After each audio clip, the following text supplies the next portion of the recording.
introduce yourself? Just your name and what you're doing down here right now.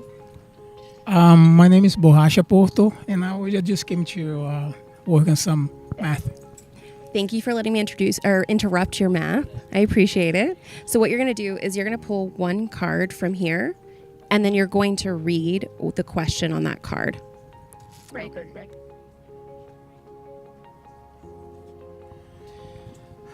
And then hold your mic right in front of your mouth. There you go. Share a story about something you have in your life that 5 years ago you could barely imagine possible. Making different choices. 5 years ago, I moved to New York. It's about 5.5. And I never really loved to live in New York. Then I decided that I want to move to Baltimore, so I relocated here. So I definitely didn't want to live there. I ended up liking it, but I also didn't imagine moving back here. Okay. So now what I'm going to do is I'm going to look through here and I'm going to pick 3 additional cards, and you're just going to choose one that you want to answer. Okay? Okay, are you ready for my 3 follow-up questions? Okay. I hope so. I'm curious, what do you wish people would ask about that experience or that story? Hold on, before you answer. If you could change one detail about the story, what would it be? And I'm curious, how does it connect to your overarching life story? You just have to pick one of those questions to answer. I'll pick the first one, which was, what do you wish people would ask about this experience? How nervous a wreck it was to make a decision. Decisions are not easy to be made, especially that I'm not a good decision maker. I hesitate a lot and I overthink everything pretty much all the time. So when I think about that and people just normally hear your story and they think, oh, you just moved, you decided as if it happened from the night to the day. It actually was not. It was 5 years of thinking that took me to actually make initiative to do it. Did I cut you off? No. Okay. So you want people to think about or know that it wasn't an easy decision. It wasn't just something that happened. Yes. So because most of the time when you're thinking of making a decision, you have to really balance the pros and the cons. And sometimes your mind tends to always look at the negative side, which it should be nice to make a decision. Some people have the power and just pack and go, but for somebody especially like me that I overthink everything constantly, so it was not easy, but it definitely, when somebody's telling a story from who is outside listening and experience, just imagine it's very, very, very simple to imagine. Oh, it's just like you pick up a table. It was not big effort, didn't make a lot of effort, but when you're actually in it picking up the table, you know how much weight you have to carry, so you know if there was heavy or if there was light. So it's nice to hear a story. It's simple as it can get, but the decisions are the I think are the struggle. Can I ask you a follow-up question? Yes. What do you think was like the catalyst for you to make the decision to actually move? Like, rather than sitting in those thoughts, because you could sit in those thoughts forever, right? Like, what actually made you act? Yes, I was thinking for a very, very long time where I wanted to live. So, like I said before, I did not want to live in New York. All my family lives in New York, and I was like, okay, I'll try to be there. I'll stay there. And then for every single year I was there, I was thinking I need a reason to get out of here, or maybe I'll just get used to and stay here. But I used to live here, and I used to work in DC and then DMV area, Maryland, and Baltimore, Virginia. So one time I came here for Carnival, and then I met someone, and then she said, "No, you stay there as long as you want." At the same time, I had to be driving from New York here every single weekend, and she's like, "Oh, just take your time." I was like, I guess you don't really like me that much, Aww. because if you did, you would ask me to move. She's like, no, I like you, and it's just gonna stay that way. I like me living there and you're here. And then I try it out. So like, let's see how much she likes me. It's like, hey, this is over. I cannot do it. It's over. And then she Aw, started crying. I was like, okay, you like it. that's mean. I know. It's like, okay, I'll move now that you cried. So that was one reason. And the other one is I remember when I was living here, how nice and fun was to be outside on the weekend. This is like you get when you live in Baltimore, you get both of everything. You can totally go away and find just peace, and it's clean compared to New York. It's a lot of clean. I love New York now. I like it a lot more than I used to. But he's much cleaner, and you can find peace. You go home and all the noise shuts down, shuts off, and you can just find peace in New York. You constantly would step out and surrounded by thousands of people constantly. No matter if it's hot or cold, it's always a lots of people everywhere. How did it feel when you like finally moved here? Like what in your body reacted, or how did you feel? For the past 5 years, well, I was here before and I came back, but I felt like I never moved out of here actually. So and also because I was coming here every weekend, so I felt like I never left.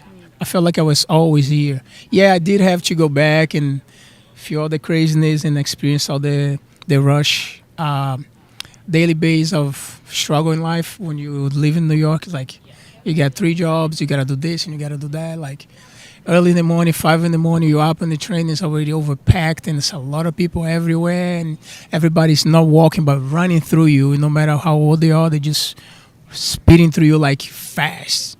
So you do actually eventually end up living the life in New York like you're really a New Yorker now because you stop solving the stress in the train. You start seeing things the same way everybody else sees it. You start like getting to the same habits and doing the same routine every day. So it's like, okay, this is a cliche. This is a pattern. This is never gonna change. If I don't get out of here, this is not gonna change. So yeah, I'm going back to what I was saying. I never felt like I left here. I felt like I was always here. So it felt like a version of home. Yeah. What's like the one thing that if someone's watching this and listening to your story, what's that one thing that you want them to take away from your experience when they're done watching? It sounds like you always hear the same when somebody's interviewing anyone else. This feels like it's always the same that you hear at the end. What I'm gonna say, but you only really know when you experience, like I mentioned before. But fear number one is make decisions, like I said. And what I want everyone to take from this is even if you're not going to get up in the morning next day and make a decision right away immediately, is that you do take a leap of faith and just do what you're supposed to do. Just get it and do it. Like you only know what you can get after you tried, right? So yeah, everyone says like you have to have a backup. You have to have a backup plan in case something doesn't work. It's like yes, not always. It's smart to have one, but not always. But my real message is do it. Just do it. You know, you don't know. We live every day. People say you live once. Now you live every day. You only die once. You live here. What? You don't take anything from here. So just follow your instincts and what's more important for you and do it. Thank you so much. You're I really welcome. appreciate you doing this with us today. Thank you. So my name is Jayla. I am a 19-year-old multimedia journalism major at Morgan State University. So that has been what brought me to this great and charming city.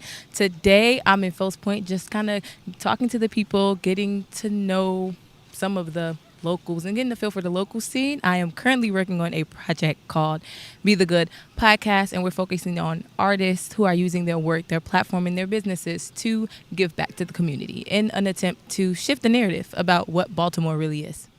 That's incredible, and I'm really looking forward to listening in and hearing what you capture and what stories you capture. We definitely care about stories, and those stories, I think, really can make a difference in how people perceive different areas. So that's incredible that you're doing that. Thank you. And I'm excited that you've decided to sit with us and play our game together and chat a little bit about your stories based on the question. Are you into play? Absolutely. Okay.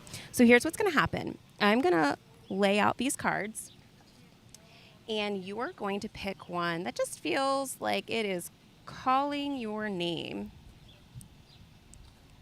And then you're going to read the question or the prompt on the card, and then you're going to tell us a story about it. Will do. And then I'll tell you the next step. Okay. Okay? Share a story about holding on. Right. Not to put you on the spot or anything. Right. Okay. A story about holding on.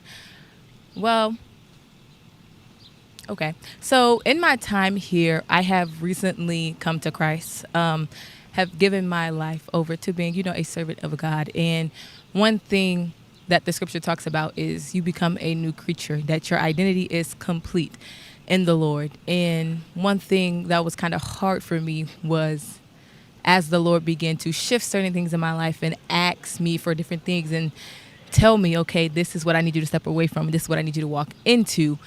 Holding on to that old identity was certainly a struggle. It was kind of like, well, I'm stepping into this unknown. I don't know what's going to happen. And I've been comfortable here all this time. And Lord, you're asking me to do what?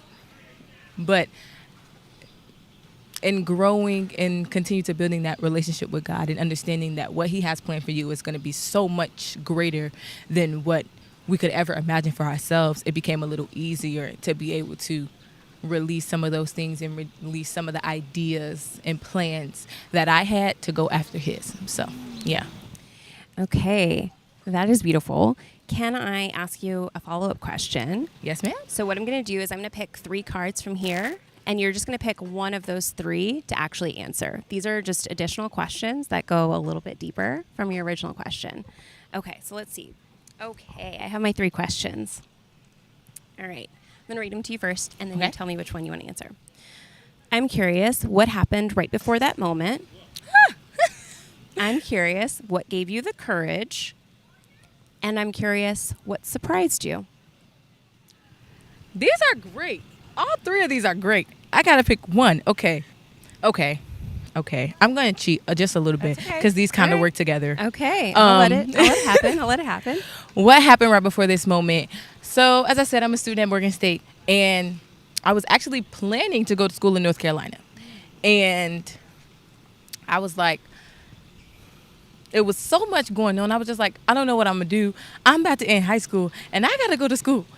And I just remember kind of being like, okay, God, look, we don't talk a lot, but if you up there, help. And if you help, I got you.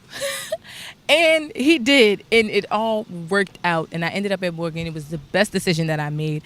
I came to Christ, and I also just remember, like, right before really making that decision, I was like, I'm a tester kind of person. It's like, I'm going to ask questions. I need to figure out, okay, what is this about? What does this entail?